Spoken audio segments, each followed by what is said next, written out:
Nat, tandaan mo yung sinabi ko. Babawiin natin si Kitty kahit anong mangyari. Palalayasin natin yung mga friends niya. Oo, kasi kung hindi, sira na yung team natin. Kailangan mabawi siya. Subukan natin ng hindi nagpapakasting. I-save natin yung team. Pag-usapan natin mamaya sa cafe, mag-cappuccino muna tayo. Tinitingnan tayo ng mga boys, Diana. Pati si Martin, oh. Tingnan mo. Okay, tara na. Alam ko excited ka nang makita siya. Tara. Tara girls, doon tayo sa cafe, mag-cappuccino tayo. Wow! Holding hands na sila. Aha, yung mga friends niya, nakadikit na kay Kitty.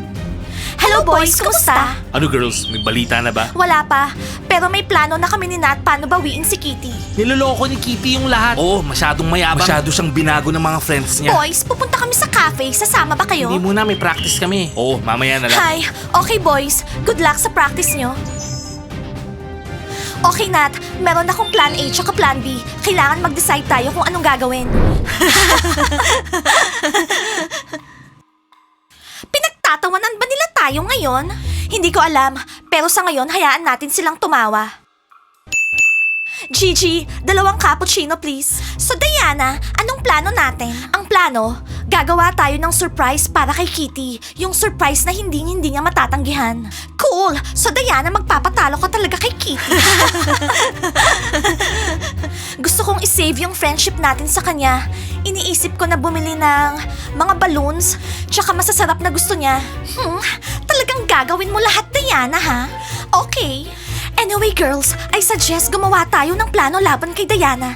Noon ko pa gusto maging team captain ng team pero hindi ko magawa dahil sa kanya. So, gagawa tayo ng sarili nating cheerleading team. Wow! So, anong itatawag natin sa team natin? Bunny! Bunny! Magiging Bunny number 2 tayo. Kakalabanin natin yung Bunny number 1. Wow, Kitty! Genius ka talaga. Ikaw yung team captain at kami yung devoted team mo. Oo, at ngayong araw ipapakita ko sa inyo yung gym natin at ibibigay ko yung uniforms nyo. Masyado namang sweet yan, Diana. Hindi deserve ni Kitty yung mga ganyan ngayon. Hindi. Okay, edi plan B. Bibili tayo ng ticket sa concert ng favorite singer niya. Manunood tayong lahat. Hay, nagpabaliw ka na.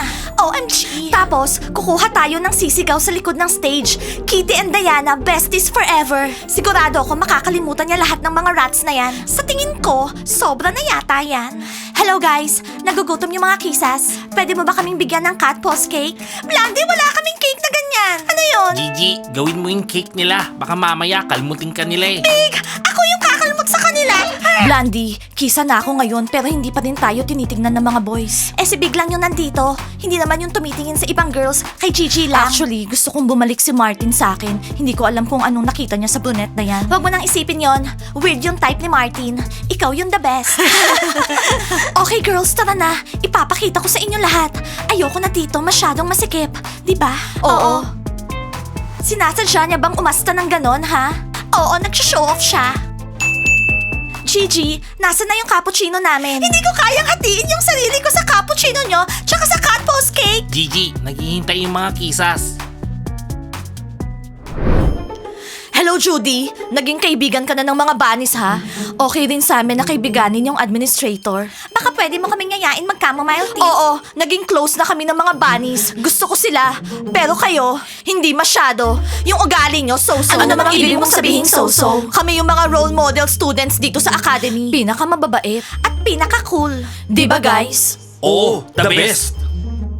Guys, masyado kayong mapagkunwari. Kahit sino pwedeng sabihin na the best sila. Pero kaya nyo bang ipakita at patunayan? Bobo ba siya? Ipakita? Paano? Kitang-kita naman. Alam ko na ngayon kung bakit close kayo ng mga bunnies. Alam ko na. Actually, yung sinasabi ng mga girls, facts. Oo, totoo yun. Nag-bell na, pumasok na kayo sa lesson. Ngayon, umalis na kayo sa reception ko. Ikaw yung may gusto nito, Judy. Hindi mo kami kayang kalabanin. Ngayon, lalo kaming magbe-behave ng so-so. Judy, sabihin mo lang kapag ginugulo ka nila ha. Oo, kami bahala sa kanila. Pero ang unahin natin yung mga rats, yung mga bagong friends ni Kitty. Mga guest lang naman yun, 'di ba? Yung mga guest hindi nagtatagal, ibig sabihin, aalis din yung mga yun. Okay? Hindi yun eh. Inoffer sila ni Kitty na mag-aral dito. Ano? Oo, nakakabigla nga eh. Iniisip ko nga kung gusto ko na maging single o maghahanap ng bagong girlfriend. Maging single ka na lang. Sali ka sa bachelor squad namin ni Timur. Wala tayong sakit ng ulo. Ang cool natin nun. Alam nyo guys, hanapin natin si Fiona. Baka maayos niya tong problemang to. to. Oo nga, palakad-lakad lang yung kumakain ng pastries. Judy, meron bang paraan para wag payagan mag-enroll yung mga newbie? Guys, desisyon ng principal to, hindi sa akin. Buisit naman, oh. Eh di pumunta tayo sa principal. Aha, sa tingin mo papakinggan ka niya? Alam nyo, after ng last visit ko sa principal, hindi na ako babalik doon. Hanapin natin si Fiona. Tara, okay, tara. Fiona, hindi ko alam kung anong pinapanaginipan mo, pero meron kaming klase. Fiona, gumising ka na. Knockdown si Fiona. Oh, Teacher Mike, ang swerte-swerte mo naman sa girlfriend. At ang swerte natin sa coach. Guys, babangon na siya. Pagod na pagod lang kasi siya. Fiona, bumangon ka na. Pinagtatawanan na tayo, oh. Bilang boyfriend mo, makinig ka. Ano ba? Gumising ka na. Sa tingin ko, wag na natin siyang gisingin, Teacher Mike. Baka magwala pa yan. Hayaan mo na siya. Eh, paano kung binabangungot siya tapos atakihin niya tayo? Hayaan natin siya, hindi naman niya tayo ginugulo. O siya na, mag-umpisa na tayo sa lesson. Hindi, ayoko. Ano? Teacher Mike, sa tingin ko, ayaw niyang umpisaan yung lesson. Tama na nga yan. Mag-umpisa na tayo. Tara na, tara na.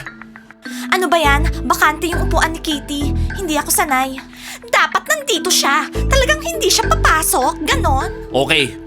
Diana, by the way, nasan yung best friend mo? Bakit absent siya? As if naman, Teacher Mike, na hindi mo alam na meron kaming black cat sa relationship namin kay Kitty ngayon. Huwag mo ngang idamay yung mga pusa dito. Sa tingin ko, absent siya. Kasi hindi maganda yung pakiramdam niya. Baka may sakit. Diana, huwag mo na nga siyang ipagtanggol. Please. Huwag kayong mag-alala, girls. Pagkagising ni Fiona, kakausapin niya siya at magiging okay na lahat. Okay, ang lesson natin ngayon, everlasting plants. Ano, Teacher Mike? Meron bang ganon? Kung sinabi ni Teacher Mike, edi meron. Okay? Okay guys, anong everlasting plants yung mga alam nyo? Sino sa inyo? Ako! Mushroom! Gusto ko sabihin yun eh. Blandy, yung mushroom yun. Pinag-uusapan natin plants. Ano ka ba? Bakit ako? Si Nat yung nagsabi ng mushroom. Gusto kong sabihin, iba. Kaso nakalimutan ko na. Good morning, everyone. Anong good morning? Gabi na, no? Last lesson na. Gaano ako katagal nakatulog? Binili mo na ba yung ticket sa Trinidad? Ibili niyo na nga siya ng ticket papuntang Trinidad. Mas maganda. One way lang. Oo, pinag-iisipan ko na nga yan eh. Eto yung gym natin. Tapos eto yung second uniform namin. Gagamitin natin, magta-training tayo na naka-blue, yung kalaban, naka-pink. Okay? Alam mo, ayokong isuot yung uniform na sinuot ng iba. Ano ba? Relax! Lalabahan naman natin, no? Kitty, kailangan ko yung pinakamaliit na size. Emmy, lahat ng uniforms dito, smallest size. XS. Kung magiging cheerleaders tayo, ididate ba tayo ng mga basketball players? Oo, iniisip ko rin yon. Sa mga basketball players, si Timor at Smiley lang yung available. Pero I suggest, wag na lang sila. Fiona! Oh, basketball players. Hello. Wala si Fiona dito. Ako lang, tsaka yung mga friends ko. Anong problema mo, Kitty? Lagi kang galit para kang pirana. Alam mo, Kitty, makinig ka. Meron ng mali sa'yo. Oo, tapos masyado na siyang mayabang. Di ba, Kitty? Girls, tumayo kayo sa side ko. Meet the new Bunny team. Bunny number 2. Kami yon. Oo, kami yung number 2. Sa ngayon lang. Ano ba yan? Ayokong makita to. Takpan ko na nga yung mata ko. Alam mo, Kitty, mas okay ka nung nandun ka sa team number 1. Oo, pinababa mo yung sarili mo. Forever kang magiging number 2. Oo, forever. Yung mga basketball players yung nagsasabi sa akin nito, makikita nyo magiging number 1 yung team ko. Tama, girls? Oo, tama. Alam mo, Kitty, nababaliw ka na. Guys, tara na. Ayoko na dito. Tara. Kailangan mo sabihin lahat kay Diana. Oo, sabihin nyo kay Diana mag-ready siyang ma-meet yung karibal niya. Sige, yung the best. Nakakashock si Coach Fiona na in love siya kay Teacher Mike tapos nakalimutan niya na lahat ng responsibilidad niya. Nakalimutan niya na coach natin siya. Okay na ba kami, Judy? Judy, nilinis na namin lahat. Hindi pa guys. Anong hindi pa? Tara na nga, Big. Ang hirap niyang i-please. Diyan ka na nga. Diana, yung mga bagong friends ni Kitty, mga rats. I agree, mga rats. Ganon din yung tawag namin sa kanila. Pero okay lang sa amin na isama namin sila sa team namin. Oo, mga kisas kami, ma-handle namin sila agad. So, anong problema? Eh di kunin nyo na sila.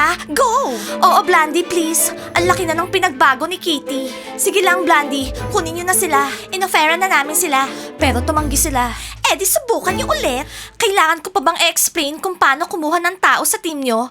Mga pro kayo dito. Kayang-kaya nyo na to, di ba? Narinig mo? Kinomplement ako ni Diana. Oo, sige. Susubukan namin ulit. Akala ko ba, Diana, may plano ka, ha? Nat, so what? The more na ito try natin, the more na magsasucceed tayo. Diana, halika, may sasabihin ako. Anong nangyari, ha? Nat, etong si Kitty, nagiging wild na. Basta, huwag kang magpapanik ha. Kiril, nagpapanik na ako. Nagbubuo ng sariling cheerleading team si Kitty.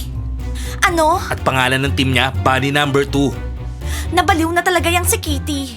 Yun yung sinabi niya sa inyo, word by word. Nat, hindi lang siya. Silang tatlo yung nagsabi. Well, Diana, gusto mo pa bang isurprise si Kitty? Kailangan ko siyang makausap ngayon, ASAP.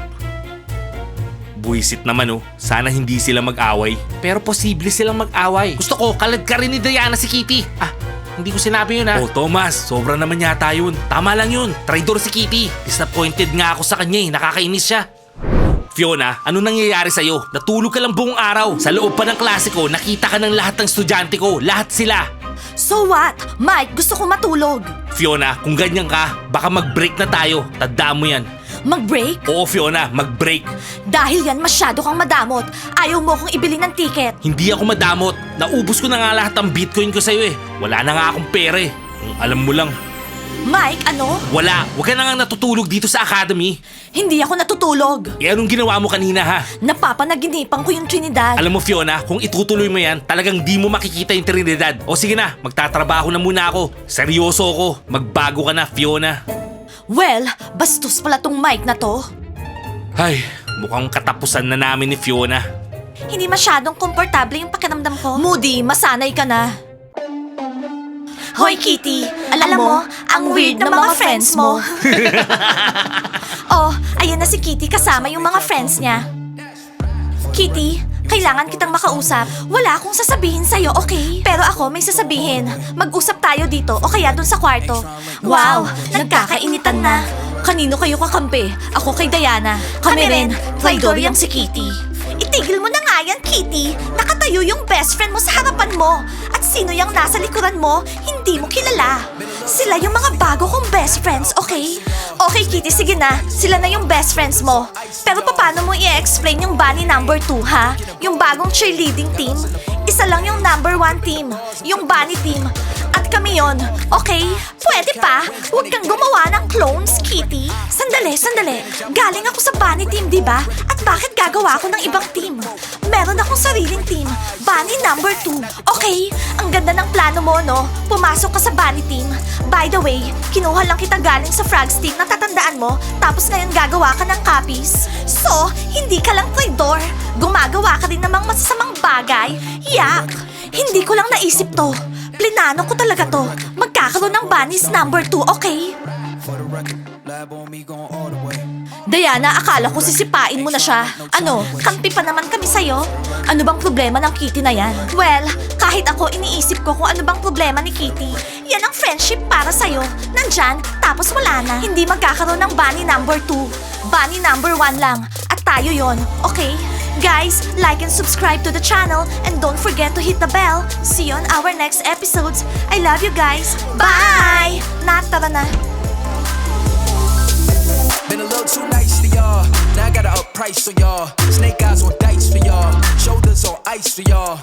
A6 all the hate. I won't get a ball today. Got lost in the ball and A's. I'm flipping the bars. I'm flipping the.